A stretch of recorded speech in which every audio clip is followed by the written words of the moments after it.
अब हमारी जो तीसरी कंडीशन आती है प्रॉफिट मैक्सिमाइजेशन की, उसको भी डिटेल में अच्छे से देख लेते हैं।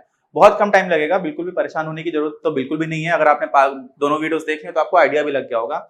तीसरी कंडीशन के दो हिस्से हो जाते हैं, एक शॉर्ट रन की बात हो जाती है, दूसरी हो जाती है लॉन्ग रन की।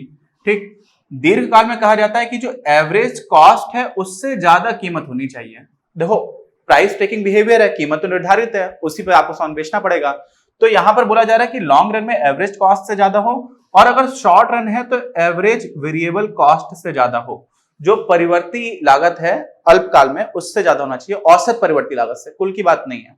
अच्छा, तो अब देखो हो क्या रहा है, ये हमारे कर्व्स हैं। अगर आपने पहले पिछला चैप्टर ठीक से पढ़ा है तो शॉर्ट रन में मार्जिनल कॉस्ट कर्व ऐसा जाता है, यू शेप का ही रहता है। शॉर्ट रन एवरेज वेरिएबल यानी कि जो आपकी परिवर्ती लागत है वो भी ऐसा ही रहता है, और short run average cost curve भी यू शेप का ही रहता है।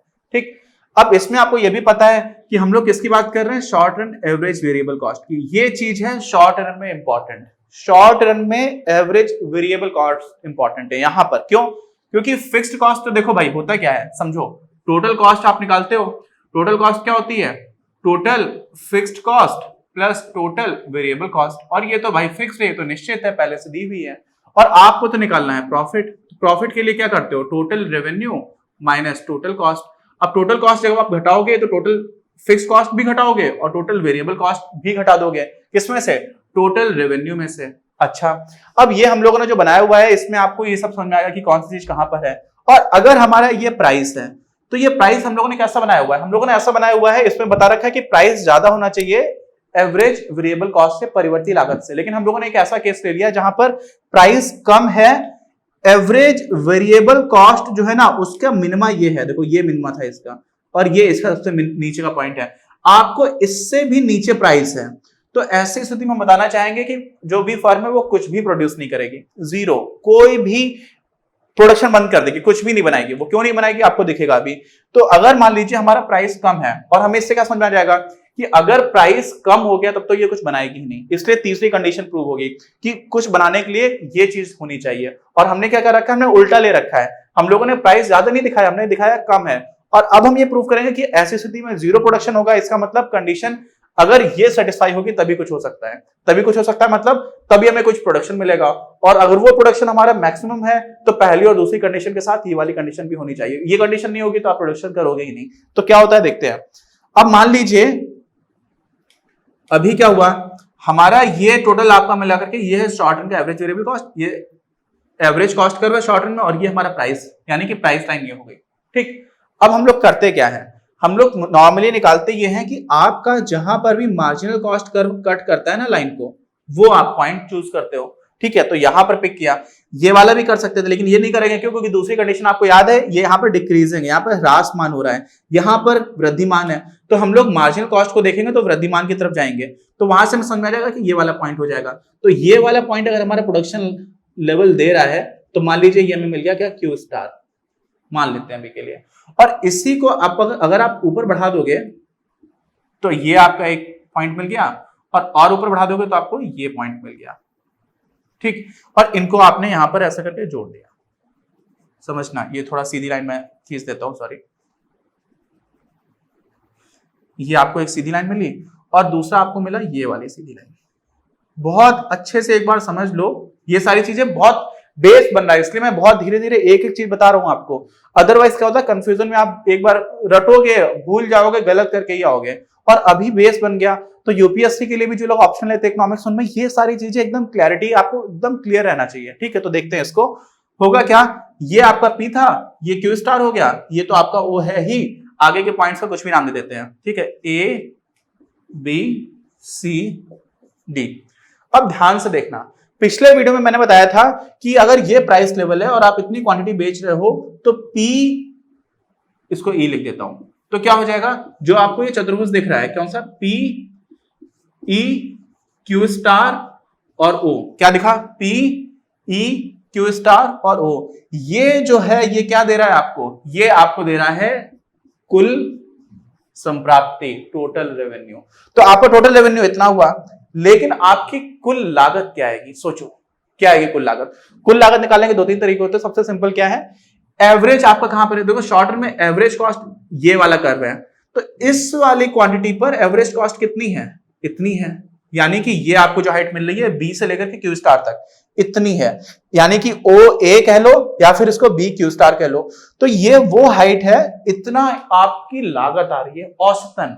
तो अगर आपको औसत पता है और सारी क्वांटिटी पता है, तो औसत में आप जब क्वांटिटी से गुणा करोगे तो आपको क्या मिल जाएगा, तो आपको मिल जाएगा कुल लागत। तो कुल लागत यहां पर कितनी हो जाएगी, देखना कुल लागत यहां पर हो जाएगी, ये तो आपका प्राइस हो गया या लागत हो गई एक की, औसत लागत कितनी हो गई, ओ ए कह लो, और ओ से लेकर के क्यू स्टार तक आपको क्या हो गई, क्वांटिटी हो गई। तो ये जो बड़ा आपको दिख रहा है ना चतुर्भुज, सबसे बड़ा चतुर्भुज कौन सा दिख रहा है, ए बी क्यू स्टार और ओ, ए बी क्यू स्टार और ओ, ये आपकी टोटल कॉस्ट हो गया। तो अब आपको दिख रहा है भाई कि टोटल रेवेन्यू तो इतना सा ही है, ठीक, और टोटल कॉस्ट में ये यहां तक जा रहे हो, यहां तक जा रहे हो, यहां तक जा रहे हो, यहां तक जा रहे हो, तो टोटल कॉस्ट में क्या हो जा रहा है, ये वाला जो पूरा हिस्सा है ये आपका लॉस हो गया। तो लॉस क्या हो गया, प्रॉफिट तो होगा ही नहीं, यहां पर हो जाएगा लॉस। लॉस क्या हो जाएगा, लॉस देखिए ए बी ई और पी क्या हो जाएगा, ए बी ई और पी, ये आपका क्या हो गया, लॉस हो गया। लेकिन आप कहोगे कि हम तो परिवर्ती की बात कर रहे थे, आपने तो पूरी औसत की बात कर दी, क्यों कर रहे थे ऐसा, देखो ये है आपका कौन सा वक्र, ये वाला जो जा रहा है, ये जा रहा है, ये जा रहा है, ये है आपका परिवर्ती लागत का, ठीक है, शॉर्ट रन में औसत परिवर्ती लागत का वक्र ये है। ये वाला जो त्रिभुज बनता है, इसको ध्यान से देखना, कौन सा त्रिभुज, चतुर्भुज, सॉरी ये वो चतुर्भुज है जो आपको नुकसान हुआ है, क्यों हुआ है, ये आपको एवरेज वेरिएबल कॉस्ट ज्यादा होने की वजह से नुकसान हुआ है। एवरेज वेरिएबल कॉस्ट किससे ज्यादा, प्राइस से ज्यादा, परिवर्ती लागत, औसत परिवर्ती लागत, देखो ये जो वक्र जा रहा है ये औसत परिवर्ती लागत का है और ये वाला आपका प्राइस का है, तो प्राइस कम चल रहा है, औसत परिवर्ती लागत ज्यादा है, इसलिए ये जो डिफरेंस आया है, ये वाला जो चतुर्भुज है, ये परिवर्ती लागत ज्यादा होने की वजह से नुकसान है। और ऊपर वाला नुकसान किसकी वजह से है, ऊपर वाला नुकसान तो भाई आपकी एवरेज फिक्स्ड कॉस्ट की वजह से है। फिक्स्ड कॉस्ट तो थी, पहले से ही थी, शॉर्ट रन में फिक्स्ड कॉस्ट तो आपका नुकसान, अगर आप ज्यादा प्रॉफिट नहीं कमा रहे हो वो तो लागत लगनी ही लगनी है, लागत है, प्रॉफिट होगा नहीं होगा वो तो अलग बात है, लेकिन वो तो लगेगी लगेगी। तो ये वाला जो आपको चतुर्भुज बनकर के आया है, कौन सा, डी सी ई और पी, डी सी ई और पी, ये है क्या, आपका एवरेज वेरिएबल कॉस्ट, कब, शॉर्ट रन में, इसकी वजह से लॉस, नुकसान, ठीक।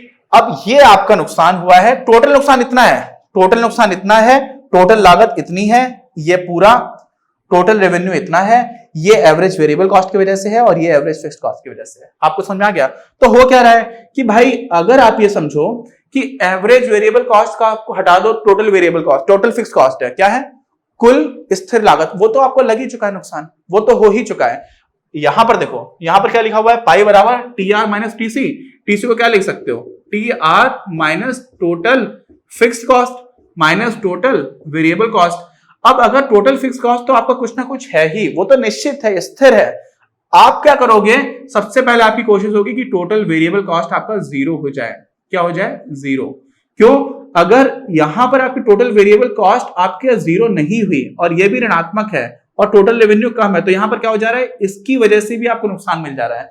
तो टोटल वेरिएबल कॉस्ट अगर आप कुछ प्रोडक्शन करोगे तो पॉजिटिव रहेगी, तो पॉजिटिव वाले केस में या तो टोटल रेवेन्यू इतना ज्यादा हो जाए कि ये दोनों ही चीजों से कम हो जाए। नहीं आई बात समझ में, देखो तो हो क्या रहा है कि ये जो हमारा एरिया है ना, अगर आपका प्राइस कम है हमेशा ही शॉर्ट टर्म में एवरेज वेरिएबल कॉस्ट, तो हमेशा ये एरिया बनेगा।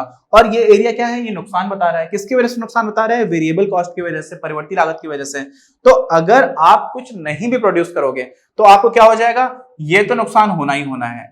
अगर आपका ये जीरो हो भी जाएगा तभी ये नुकसान तो होगा ही होगा, लेकिन ये जीरो करना अच्छी बात है ना, क्योंकि अभी क्या हो रहा है, ऊपर वाला जो एरिया है वो टीएफसी को बताता है, ये क्या बताता है, टोटल फिक्स्ड कॉस्ट को बता देता है।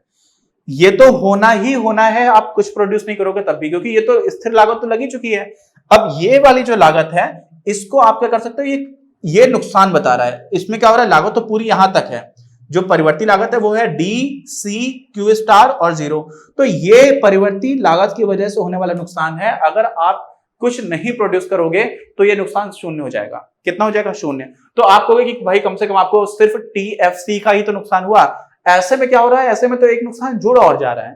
तो अगर आपका प्राइस लेवल ऊपर चला जाता है तो वो कहानी पूरी बदल जाएगी, तब हमें प्रॉफिट दिखेगा। लेकिन अगर प्राइस नीचे है, किससे, परिवर्ती लागत के औसत से भी, ये परिवर्ती लागत का औसत देखिए ये दिख रहा है, तो क्या हो जाएगा, तो हम लोग इसको कुछ प्रोड्यूस करेंगे ही नहीं। क्यों, आप नुकसान क्यों ज्यादा करोगे। हमारा पहला असम्पशन था, क्या था, प्रॉफिट मैक्सिमाइज करना। तो प्रॉफिट मैक्सिमाइज करने का मतलब एक तरह से ये भी तो होगा कि अपना नुकसान कम से कम जितना कर पाओ उतना करो, ठीक है। अच्छा, इसी का दूसरा तरीका देखते हैं। दूसरे में क्या था कि लॉन्ग रन की यहां पर बात करते हैं। लॉन्ग रन में जो हमारा प्राइस है वो ज्यादा होना चाहिए। इसमें भी हम लोगों ने उल्टा करके देखा कि अगर कम है, हम मान लेते हैं, किससे कम है, हमारे एवरेज कॉस्ट से। तो लॉन्ग रन में जो हमारी औसत लागत है वो ये जा रही है, और हमारी जो सीमांत लागत है लॉन्ग रन में वो ये जा रही है। तो सीमांत लागत कहां, यहां पर और यहां पर बराबर हो रही है, ठीक है। तो हम लोग क्या करेंगे, जहां पर दो दो जगह पर बराबर हो रही है, तो सबसे पहले तो ऐसे जो चतुर्भुज बनाया जाता है वो कैसे बनाया जाता है, वो बनाया जाता है कि आपको पता हो कि या तो ये आएगा या ये आएगा, लेकिन आपको पता है कि मार्जिनल कॉस्ट ह्रासमान नहीं होनी चाहिए, तो आप ये वाला पॉइंट ले लोगे। तो इस आउटपुट लेवल पर जब आपका निर्गत स्तर ये है, ठीक है, मान लीजिए क्यू स्टार है, तो क्या हो रहा है, आप और ऊपर तक जाओगे, ये आपको मिल जाएगी औसत लागत, यहां से लेकर के यहां तक ये क्या मिल गई, औसत लागत। अब आपको औसत पता है लागत का, और प्राइस आपको इतना मिल रहा है, तो आपका टोटल रेवेन्यू क्या हो रहा है, यहां पर भी बना देते हैं, क्या बना देते हैं, नाम लिख देता हूं मैं, एक मिनट, ये इसी को ऐसे करके पीछे एक्सटेंड कर देंगे, तो ये हो जाएगा आपका ए बी सी पी, और ये क्यू स्टार है और ओ। तो यहां पर देखो यार, वो क्या रहा है, कुल लागत क्या हो जाएगी, कुल लागत, ये औसत लागत है बी से लेकर के क्यू स्टार तक, और इतना आप क्वांटिटी बना रहे हो, तो ओ क्यू स्टार